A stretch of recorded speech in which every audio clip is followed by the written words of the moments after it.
Tudo bem? Todo leitor sério da Bíblia, todo estudioso, precisa consultar comentários. Porque aquilo que você entende ao ler o texto bíblico está condicionado ao teu entendimento, ao teu tempo, à tua capacidade intelectual, ao grupo religioso a que você pertence ou não pertence, etc. E é muito importante nós termos humildade de consultar aquilo que outras pessoas ao longo da história escreveram.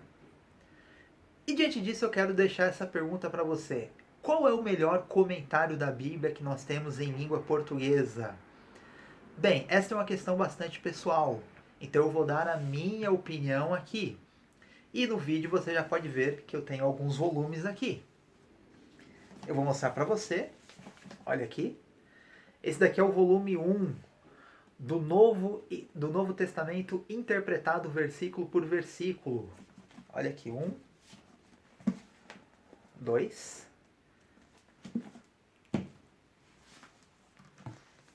3, 4, 5, 6. Esse é o Novo Testamento de Russell Norman Champlin. Essa obra, ela tem, eu anotei aqui, 4.342 páginas. 4.342 páginas.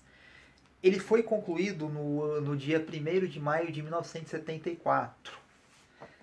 Só que essa obra aqui, ela não tem essas 4.342 páginas com fonte 12, espaçamento 1,5, conforme o padrão da ABNT. Não sei se dá para ver, mas olha, a letra é bem pequena. Essa minha edição é mais antiga, dos anos 90, mas as edições atuais parece que estão com letras maiores. Então esse é o Novo Testamento interpretado.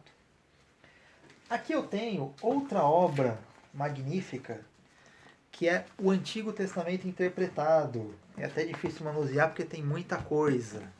Então olha aqui, volume 1, tá vendo? O Antigo Testamento interpretado, versículo por versículo. Primeiro volume. Os volumes 2 e 3. Aqui. E os volumes 4 e 5. Tá um pouquinho já desgastada de muito uso.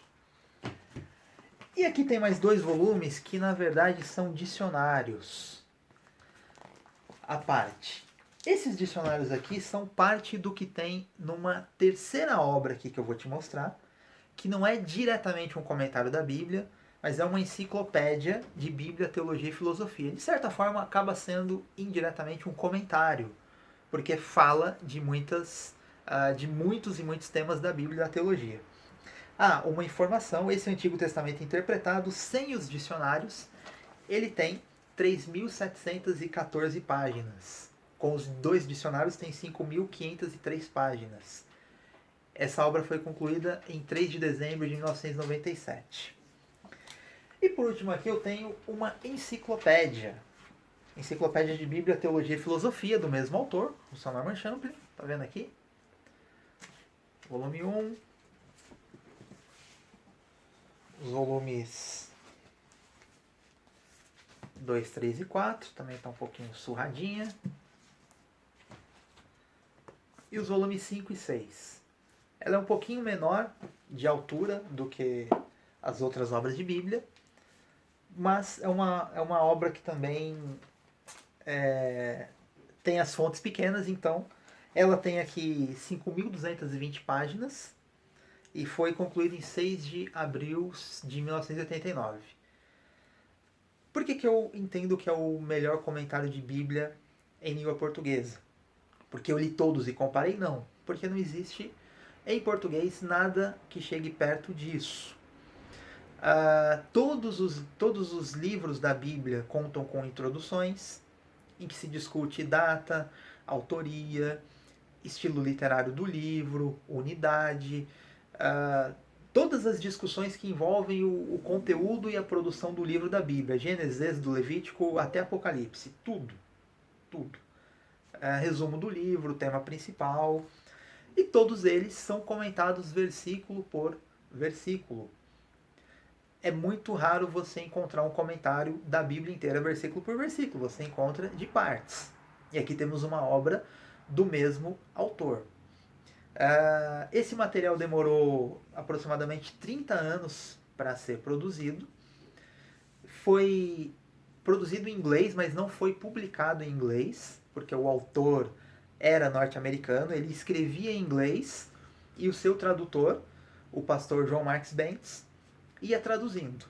A obra acabou não sendo divulgada em inglês, mas nós temos ela aqui em língua portuguesa.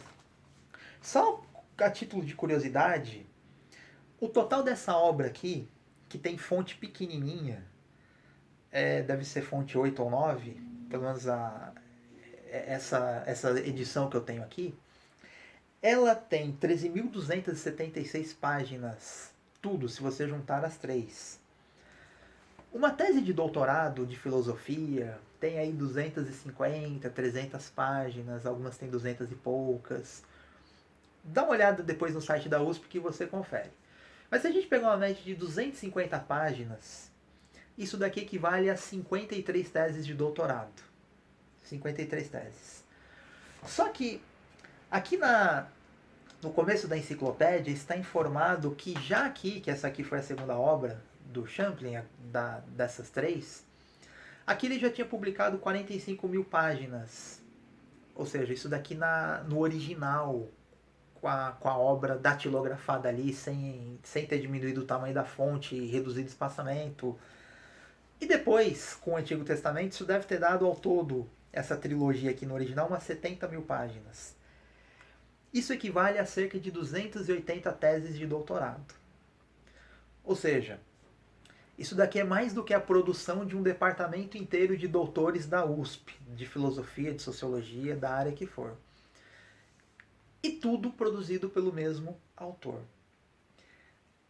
Além de, principalmente, o Novo Testamento interpretado, ele tem uma erudição maior do que o Antigo Testamento, porque o autor era especialista em Novo Testamento e ele era doutor em línguas clássicas, e uma dessas línguas era a língua grega. Então ele conhecia o grego bíblico,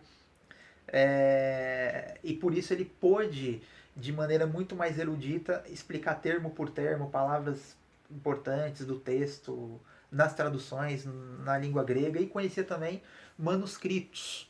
A sua tese de doutorado foi em um manuscrito do livro de Mateus, uma família de manuscritos. Posto isso, eu faço outro comentário para você. Champlin escreveu uma enciclopédia. Isso foi fruto da mente dele, que era uma mente enciclopédica. O que eu quero dizer?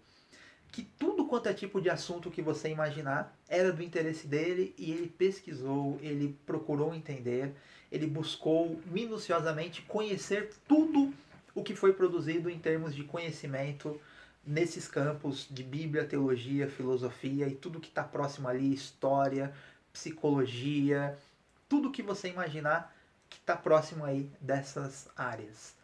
Por isso que, além de você ter aqui, na minha opinião, o melhor comentário de Bíblia e de teologia em língua portuguesa, você tem aqui mais do que um teólogo, você tem um pensador, você tem um grande intelectual, você tem alguém que de forma alguma se limitou a pensar dentro da sua denominação religiosa. Champlin originalmente era batista, e tampouco se limitou a pensar dentro do mundo evangélico. A mente de Champlin era muito maior do que isso. Pelo que, não importa qual o teu segmento religioso, você vai encontrar aqui um mar de conhecimento. E se você tem uma mente muito voltada só para aquilo que a tua denominação diz, você tem a oportunidade de abrir a tua mente, de conhecer algo excelente. E claro, você pode, de alguma maneira, ficar chateado, porque as ideias da tua denominação não vão estar representadas aqui. Se você é calvinista, acha que o calvinismo é a verdade absoluta do mundo, esquece, vai ler um autor calvinista. Mas se você quer aprender, se você quer conhecer, os comentários aqui, se você vai ler um texto que tem mais divergência, você vai ver ali Champlin colocando todas as opiniões e dando a dele. e às vezes ele nem dá a opinião dele, mas você vai aprender muito. Então, vale a pena comprar esta obra. Se você já tem na tua casa, desfrute. Se você não tem, eu convido você a comprar. Não se esqueça de se inscrever no canal se você não está inscrito e de compartilhar os nossos vídeos para que este conteúdo chegue a mais pessoas. Um abraço, até a próxima.